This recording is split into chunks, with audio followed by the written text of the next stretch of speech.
The artists who produced them would keep funbun, or study copy sketches, from which they could endlessly produce more copies as the market demanded. Perhaps the coloring was done by assistants who had more freedom to choose colors. Next. High up among the surviving sets of illustrations to text are the series of 200 illustrations to the late Ming erotic novel Jin Ping Mei, The Plum in the Golden Vase, which is appearing over the years in a great translation by David Roy. These illustrations, I believe, from their style, are by Gu Jianlong, done during his period as a court artist in the Manchu court. The pictures in the albums are now dispersed into various collections. All this is detailed in articles I've written. From these, one can learn about the furniture and the decoration of an affluent private residence, as in the one at left, or in a bordello, as the one at right. Gu Jianlong is careful to depict these things in detail, depending in some part, no doubt, on his store of sketch copies from old paintings. And in addition to this, they are good storytelling pictures. Yesterday's New York Times art section had a long, enthusiastic review of an exhibition of Japanese narrative paintings in the Met, made up of emaki and screens and other forms. Have we arrived at a time when we can do the same for Chinese painting? The answer apparently is not yet. Next. Another from that same series at left represents the brocade fabric shop of the novel's anti-hero, Shi Manqing. The artist inserts a lot of first-hand visual knowledge of how these things really looked, how the people in them or in the street outside interacted with each other. The picture at right is one leaf, reproduced also in my book, by a Suzhou woman artist named Fan Shui-yi, representing another kind of illustration, the picture based on what the Chinese call gushi, or old matters, made up of instructive stories from the distant past. This one represents a Han scholar who, arriving one day late at court, explains that he had been delayed at home painting his wife's eyebrows. When the emperor responded that this was unseemly behavior for a scholar, he quipped, "Your servant has heard that in the intimacies between husband and wife that go on in the privacy of the boudoir, more things may occur than the painting of eyebrows." Ha ha, end quote. A comment that's a bit racy for an ancient Chinese, but Fan Shui-yi shows us only the seemly act of painting the eyebrows. Next, please. Another painting by the highly versatile and prolific Gu Jianlong, reproduced in my book, is this hand scroll, now in the Minneapolis Art Museum, representing Wang Shimin and his family in their residence. This introduces another type of picture, the family collective portrait. A certain hardness in the drawing suggests that such a scroll might have been produced in multiples, with copies done by Gu's assistants, perhaps, so that various family members could all have their own, and that this is one of the copies. Next, please. And here, reproduced after that one in my book, is a horizontal painting, which I take to be a fragment from a large family in residence painting, done by a finer hand, perhaps Gu Jianlong himself, representing an open window in a house through which we see a little boy holding a book. What I write about it, you can read it there, is about how sensitively it conveys both the privilege and the predicament of such a little boy, destined by his birth into a well-off family to study for the exams from an early age. But how much this must have robbed him of the normal pleasures that little boys enjoy. What I don't tell you in the book is where I found this painting. In some museum? In an auction gallery? No. Next, please. It was hanging on the wall of the living room of the small house in Sacramento, California, of my Aunt Royal, younger sister of my mother. She traveled a lot and brought back minor paintings and prints to enjoy, and she must have bought this one in Taiwan or Hong Kong. So on one of my many visits to her, we never drove down to Berkeley from Portland or Vancouver without stopping in Sacramento to see her.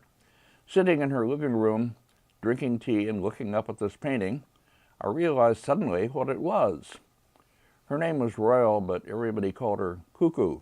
I had called her that when I was a child, and the name stuck, so that even her husband used that as her ordinary name. So here, from the collection of my beloved Aunt Cuckoo, now deceased, is a fragment of a painting probably by, I think, Gu Jianlong. Next. Two more pictures of families. The one at left, a painting I found in the British Museum, never published or even noticed so far as I could tell, with the family seen outside and inside their house. The women and small children in the portico and in the garden just outside. Two sons, perhaps, sitting beneath a tree and watching three more children playing. The father and maybe a grandson or a servant in the upper right, returning from a stroll. The picture at right, which I meant to include but in the end eliminated, is a large horizontal painting, perhaps originally mounted on a screen, in which the master and mistress of the household sit in separate verandas overlooking the garden, accompanied by their progeny and their servants. I photographed it when it went through an auction. There was a signature of an artist unknown to me. Both paintings probably represent types that were common in their time but mostly haven't been preserved. Next. Two leaves from an album of paintings of women engaged in their household activities, also reproduced in my book. The whole album is reproduced and discussed at great length in my article on paintings for women in Mingqing, China, mentioned earlier, and published in Non-Yu number 8. This album I had found, or rather had been shown, at the Museum für Ostasiatische Kunst in Cologne. Because one leaf bore a spurious signature of Chu Ying, it had gone unpublished and neglected since someone had given it to the museum. The years that I spent working on this book were years of discovery, paintings that had been known and in plain sight but not taken seriously because of wrong attributions or low-class subjects, or from being what I'm here calling the pictorial styles instead of the more prestigious brushworky ones. In Gongxian's distinction, they were tu rather than hua, and so had gone unrecognized. Next, please. Finding original and high-quality pictures of women had become a special objective of mine during this time, and I had delivered a series of lectures on this theme, the Getty Lectures at the University of Southern California, later in Berkeley and at the Metropolitan Museum in New York. These were never published, but I mean to put several of them on my website eventually with lots of illustrations, a project for the future. The picture at the left, the frontispiece in my book, is the left section of a larger composition with a false signature of Lung Mei. The one at right is by the Chuying Academy master Jiao Bingjun. Julia White and I are presently working toward an exhibition of Meirun, or beautiful women paintings, to be held at our Berkeley Art Museum in the spring of 2013. Next. One that I reproduced near the beginning of the last chapter of my recent book, in black and white because I knew it only from an old photograph, now has not only turned up in the original, but has been acquired by our museum, and I can show it in these color images. I take it to be the interior of a courtesan's reception room, where she's being introduced by a girl servant to the client. Everything in it is depicted with the greatest care and in the finest detail, including the designs on fabrics, the lattice on the window, the object in the display case. This will, of course, be in our Meirun exhibition. Next, please.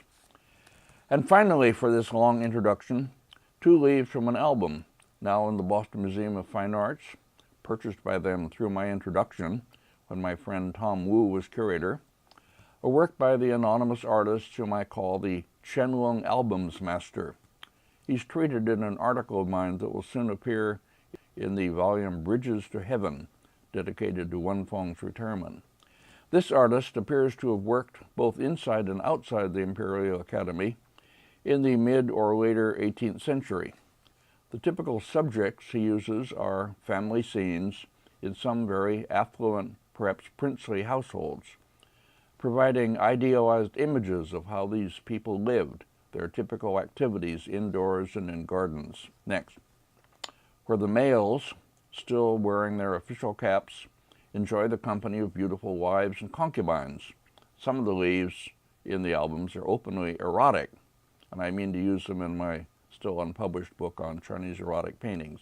That concludes this long introduction, and we will now turn to our main subject, the 4 pictorial hand scrolls in an album of my title. Next, please. The hand scroll I'll talk about first is a work that I knew in a small, unclear reproduction long before I saw it in the original.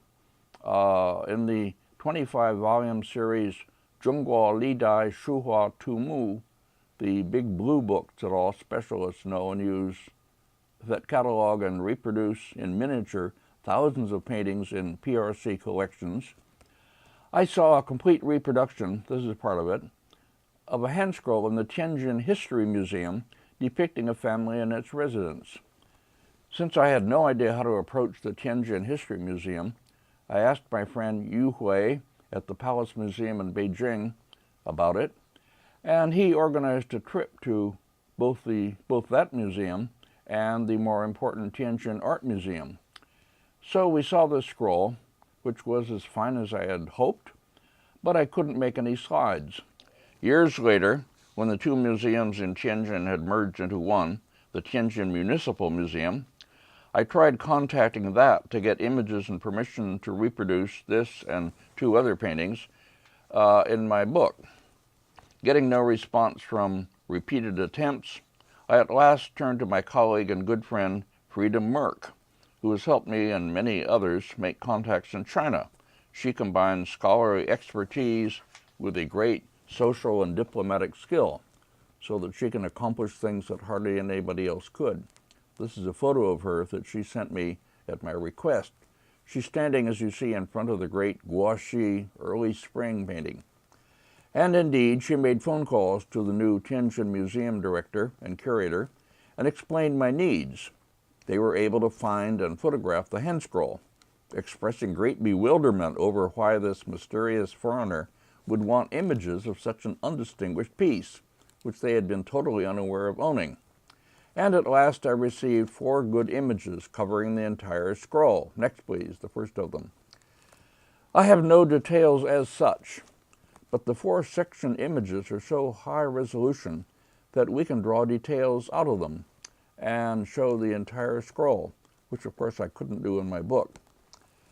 The scroll is anonymous, a seal at the end reading Zhang something, maybe the artist, but he isn't identifiable. I would assume that the painting dates from the mid-18th century or so, and that it was done by some artist who specialized in paintings of this kind, commissioned by the family, just as Gu Jianlong was commissioned by Wang Shimin to paint his family in their residence. The painting opens at far right, showing the entryway, the wall with an open door through which we enter in imagination. This is a standard way for such scrolls to open, including hand scroll paintings of gardens. Inside, we see the garden, and sitting on a large outdoor kong or platform, the master of the household. He's observing and supervising the watering of potted plants. 3 servants nearer to the gate bring him tea and other things on trays, while 2 more servants haul up a heavy pot of growing plants from the pond. He has a Tao, Japanese chitsu, of books on the platform beside him. 1 volume missing, which he holds in his hand. He's reading it. Ornamental rocks are arranged here and there, small ones near him, larger ones in the distance. The trees are green with leafage. The lotuses on the pond are blossoming. Nothing disturbs his sense of contentment. He is lord of all he sees. Next, please. Going on. And rolling on, we see the whole of the garden pond. On its far side, in a space enclosed by a railing, are 2 cranes, auspicious symbols of longevity. Projecting toward us from the corner of this enclosure is a small island with willows growing on it. And just beyond it, on the far side, we see a boat with 4 figures of boys or young men in it, one mostly hidden behind the trunk of the willow. One of them, wearing a blue coat, leans over to cut a lotus blossom in the water.